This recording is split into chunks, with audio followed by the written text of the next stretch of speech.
Sihir ini adalah permainan syaitan, dan syaitan ini kita tidak lihat. Ada yang pernah lihat syaitan di sini? Jarang-jarang orang dapat lihat syaitan. Syaitan ini boleh diseru, syaitan ini boleh dijadikan khaddam, tetapi kena membayar harga dengan kesyirikan yang besar.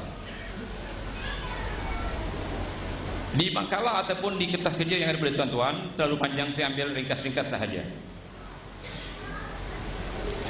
Cara kedua, tukang sihir ini memainkan sihir menggunakan ubat-ubatan seperti dadah, racun dan sebagainya. Ya, ini ceritanya panjang. Kalau di Malaysia atau di Singapura sama saja, ada dua cara yang dilakukan oleh mereka. Sama ada menggunakan syaitan langsung atau menggunakan ubat-ubatan. Seperti di dalam istilah bahasa Malaysia itu santau. Di sini santet ya. Santet di sini. Bahasa Malaysia, bahasa Thailand itu santau. Santau ini sebenarnya menggunakan racun. Dan saya pernah menemui dukun-dukun santau. Mereka mengatakan santau ini diperbuat daripada racun ataupun kuman-kuman, virus yang diambil daripada benda-benda yang kotor. Orang yang kena santau atau santet ini bukan terus mati. Matinya cara perlahan-lahan. Mungkin 2 tahun, 3 tahun dia merana dulu. Ini termasuk sihir. Kemudian saya mengambil kata-kata Wahid Abdul Walid Salam, ataupun namanya Wahid Abdul Salam Bali. Yang paling terkenal namanya Wahid Abdul Salam Bali. Syekh ini banyak menulis tentang ilmu hitam ataupun ilmu sihir dan bagaimana merawat sihir. Biasanya katanya, di antara cara-cara dan upacara untuk merealisasikan sihir oleh tukang sihir, dukun, pawang, pomo atau paranormal atau sejenisnya, ialah dengan berzina dulu, ataupun buat homoseks, memakai pakaian yang penuh najis, dilakukan di kamar atau bilik yang gelap dengan lampu yang samar-samar, membakar kemenyan, menulis Al-Quran di tapak kaki, menulis mantra dengan darah haid, atau menghembus jampi-jampi sihir. Bagaimana caranya? Saya pun ada seorang wanita mengaku sudah berlaku seperti ini.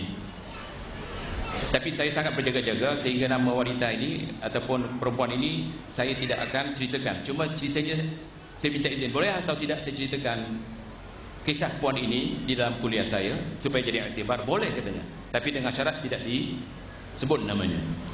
Wanita ini untuk menundukkan suaminya, lihat, untuk menundukkan suaminya supaya jadi queen control,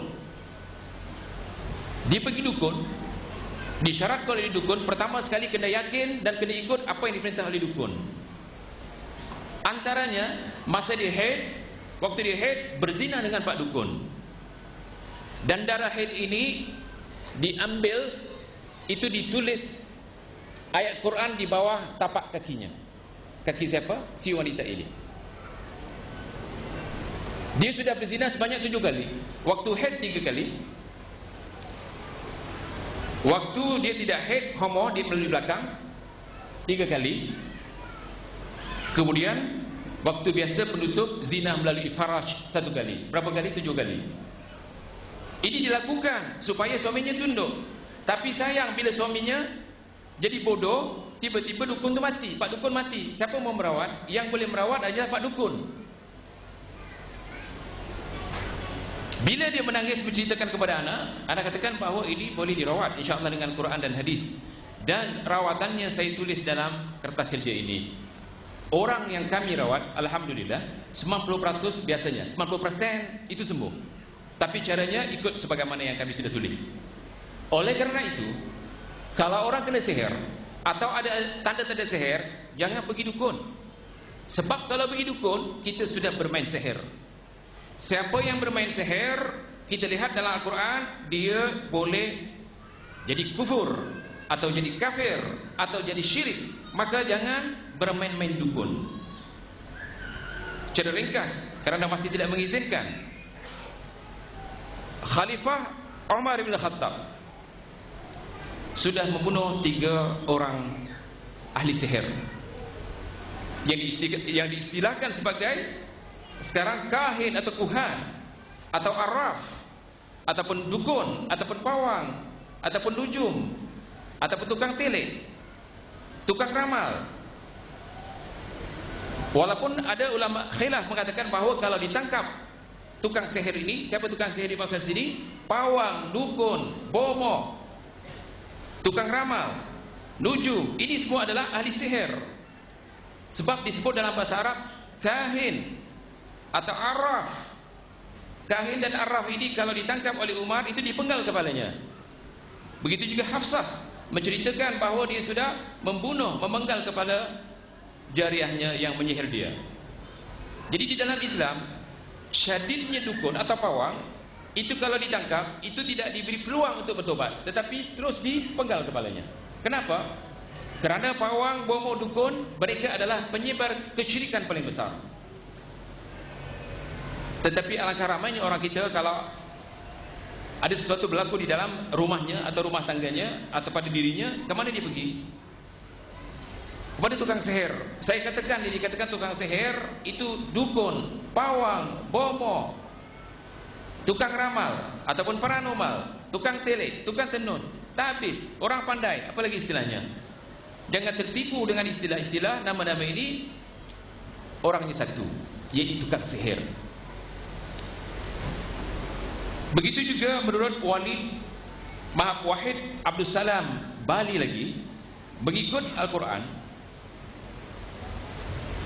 mengikat Al-Quran di kakinya ketika masuk tandas atau meletak Al-Quran di pintu tandas supaya mengesat kakinya setiap kali keluar dari tandas. Apa itu?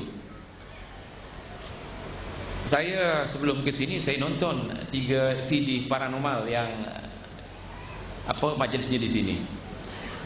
Kata Ustaz Ali, di antara perbuatan sihir yang dilakukan oleh bomo atau dukun pawang kan menkencingkan Al-Quran. Quran itu dikencingkan. Memang saya pernah setelah merawat orang yang kena sihir, dia mengatakan saya sudah pergi dukun yang paling hebat di Malaysia, doktor profesor lagi. Doktor profesornya bidang agama, profesornya dapatnya daripada Universiti Islam di Universiti Kebangsaan, Universiti Kebangsaan di Malaysia. PhD-nya, dokternya daripada Mesir.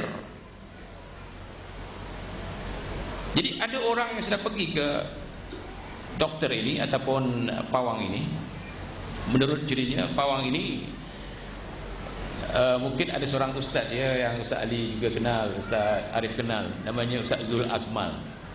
Dia datang ke rumah saya dulu, merawat satu orang namanya Yunus. Yunus ini saya sering ceritakan kerana saya minta izin kepadanya, boleh tak saya ceritakan? Saya ceritakan mungkin di 10 atau 11 tempat.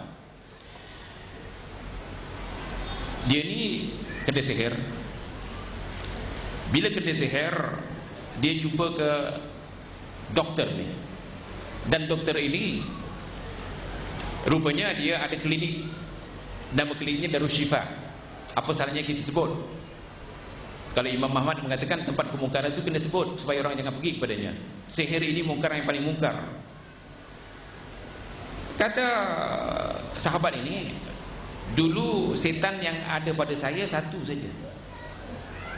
Bila pergi Darus Syifa ni dimasukkan 10 untuk keluarkan yang satu ni. Makna yang satu ni ada power. Tapi sayang yang 10 ini bila nak digunakan untuk mengeluarkan sihir yang ada pada satu orang ni, yang 10 ini jadi geng. Tahu jadi geng? Jadi kawan. Bila jadi kawan, kami mau mengeluarkan 11 setan-setan yang ada dalam tubuh Yunus ni. Subhanallah. Yang antaranya merawat profesor juga, tapi profesor bagian kimia. Profesor Nurdin, Profesor Sabirin, Profesor Jasman, Dr. Rosli. Kami suruh di rupiah. Kami aja rupiah-rupiah. Kurang lebih